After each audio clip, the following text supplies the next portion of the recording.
चलो बच्चों, गुरु मंत्री यूट्यूब चैनल में आप लोगों का बहुत बहुत स्वागत है। उम्मीद है कि आप लोग बढ़िया होंगे। आज पढ़ते हैं अवकलनीयता एवं अवकलज। ठीक है, तो देखो सुनो, इससे पहले आप लोगों को बताया था हमने कंटिन्यूटी के बारे में, है ना। कंटिन्यूटी आपने पढ़ ली है। कंटिन्यूटी के जितने भी वीडियोस थे वो हमने आपको डाल दिए हैं। अब हम बात करते हैं डिफरेंटिबिलिटी की और डेरिवेटिव्स की। तो डिफरेंटिबिलिटी होती क्या है पहले समझेंगे। जैसे मान लीजिए कोई भी फंक्शन है आपके पास में, f(x) करके कोई आपके पास में एक फंक्शन है। अब ये फंक्शन कंटिन्यूअस होता है। कंटिन्यूअस के बारे में बताया था। अवकलनीय कब होगा, डिफरेंशियल कब, डिफरेंटिबिलिटी इसकी कैसे देखी जाएगी। तो डिफरेंटिबिलिटी देखने के लिए आपको समझना होता है। देखिए, इसकी सबसे पहले डेफिनेशन समझते हैं कि अगर मान लीजिए आपके पास में कोई भी कर्व है, ये कोई भी वक्र है और जो y बराबर f(x) के रूप में आपको दिया गया है। ठीक है, बात को समझते जाना। तो x बराबर a कोई एक बिंदु है आपके पास में, ठीक है, और उस बिंदु पर अवकलनीय कहलाएगा। कब अवकलनीय कहलाएगा? जब वक्र के इस बिंदु पर स्पर्श रेखा खींची जा सके। मान लीजिए कोई भी कर्व है आपके पास में, ये एक मान लीजिए कोई वक्र है, ठीक है।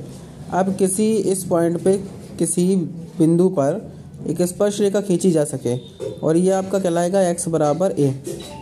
ठीक है, तो x बराबर a पर आपके पास में अगर कोई स्पर्श रेखा खींची जा सकती है तो वह अवकलनीय होगा, यानी x बराबर a पर वह अवकलनीय कहलाएगा। यदि वक्र इस बिंदु पर असतत हो, ठीक है, तो अवकलनीय नहीं होगा। और अगर x बराबर a पर अवकलनीय तब होगा जब स्पर्श रेखा उस बिंदु पर खींची जा सके, और जब नहीं खींची जा सके तब वह अवकलनीय नहीं होगा, यानी बिंदु असतत हो। अगर बिंदु सतत है, किसी भी बिंदु पर फंक्शन कंटिन्यूअस है तो वो अवकलनीय है, और कंटिन्यूअस नहीं है तो वह अवकलनीय नहीं है। इस प्रकार P पर अवकलनीय है और यदि केवल बिंदु P पर एक अद्वितीय स्पर्श रेखा खींची जा सके। ठीक है, यानी कुल मिलाकर फंक्शन कैसा होना चाहिए? फंक्शन होना चाहिए आपका कंटिन्यूअस। अगर फंक्शन कंटिन्यूअस है तो फंक्शन डिफरेंशियल भी होगा, यानी अवकलनीय भी होगा, अन्यथा की स्थिति में अवकलनीय नहीं होगा। देखते हैं राइट हैंड डेरिवेटिव क्या कहलाता है। सुनिए बात को। अब हम कैसे निकालेंगे इसको, हम सिद्ध कैसे करेंगे कोई फंक्शन अवकलनीय है या नहीं है। तो आप क्या करते हैं, आप राइट हैंड डेरिवेटिव वैल्यू निकालते हैं, लेफ्ट हैंड डेरिवेटिव वैल्यू निकालते हैं।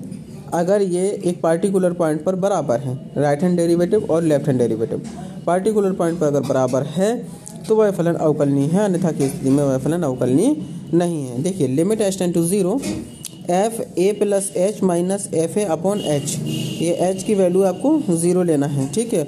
और x is equal to a पर, यानी a क्या है आपके पास में, ये जो a है ये a है आपके पास में x की वैल्यू किसी पार्टिकुलर पॉइंट के लिए। तो आप इसको ऐसा भी लिख सकते हैं f(x) plus h minus F) upon h, और x is equal to a पर फलन f(x) का दायां अवकलज कहलाता है। ठीक है, इसे f डैश a से भी या f डैश x से, हम इसे f डैश x से भी रिप्रेजेंट कर सकते हैं। ठीक है, h आपकी क्या होगी? पॉजिटिव राशि होगी। ठीक, इसी तरीके से हम लेफ्ट हैंड डेरिवेटिव निकालते हैं। तो लेफ्ट हैंड डेरिवेटिव में हमें क्या करना होता है?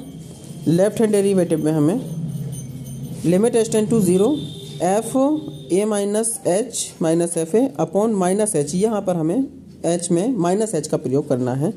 ठीक है, और x is equal to a पर हम देख रहे हैं, तो ये बायां अवकलज कहलाता है, यानी लेफ्ट हैंड डेरिवेटिव कहलाएगा। इसे भी अपन f डैश x से व्यक्त कर सकते हैं। आगे l लगा देंगे तो लेफ्ट हो जाएगा, आगे r लगा देंगे तो राइट हो जाएगा।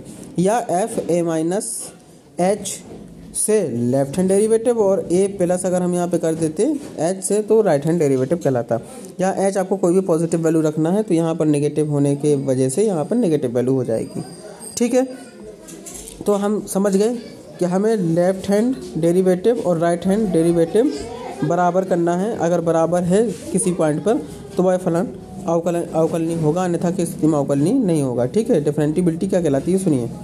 डिफरेंटिबिलिटी में वो यही कह रहा है कि कोई फलन f(x) x is equal to a पर अवकलनीय होगा। कब होगा? जब x is equal to a पर इसके दाएं व बाएं, है ना, दाएं व बाएं अवकलज क्या हो? परिमित रूप से विद्यमान हो और आपस में कैसे हो? समान भी हो, यानी इनफाइनाइट ना हो, फाइनाइट हो और इक्वल हो।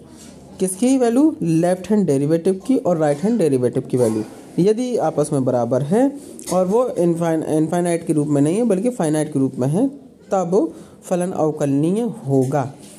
Right hand derivative and left hand derivative are equal and same value limit h tend to 0 f a plus h minus f a upon h is equal to limit h tend to 0 f a minus h minus f a upon minus h.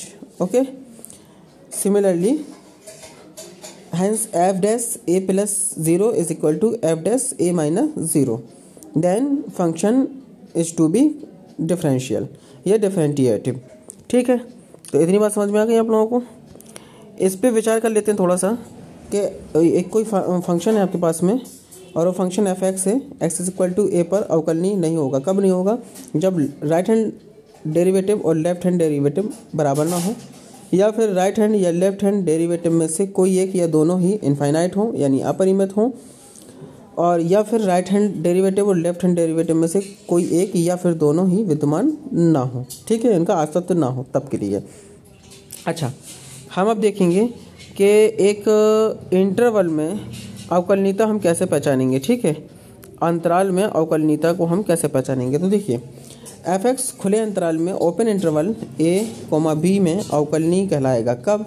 जब F x इस अंतराल के प्रत्येक बिंदु पर क्या हो? अवकलनीय हो। यानी ए और बी के बीच में जो भी बिंदु दिए गए हैं, जो भी पॉइंट्स दिए गए हैं, उन पॉइंट्स पे क्या होना चाहिए? फंक्शन कंटिन्यूअस होना चाहिए। यदि फंक्शन कंटिन्यूअस होता है तो फंक्शन क्या होगा? डिफरेंटिबिलिटी भी दर्शाएगा। ठीक है, या फिर अगर हम क्लोज इंटरवल की बात करें तो क्लोज इंटरवल में 3 चीज़ें होती हैं। ठीक, वो 3 चीज़ें कौन कौन सी? पहली चीज़ तो आपकी ये हो जाती है कि एफ एक्स अंतराल ए बी में यानी ओपन इंटरवल में अवकलनीय हो, यानी उनके बीच के जो बिंदु हैं उसमें वो अवकलनीय हो, विद्यमान हो। इसके साथ साथ एक्स इज इक्वल टू ए पर फंक्शन पर दायां अवकलज विद्यमान हो, यानी राइट हैंड डेरिवेटिव का अस्तित्व हो, और X is equal to B पर लेफ्ट हैंड डेरिवेटिव का अस्तित्व हो। तो इस कंडीशन में हम कहेंगे कि फंक्शन क्या है? फंक्शन अवकलनीय है।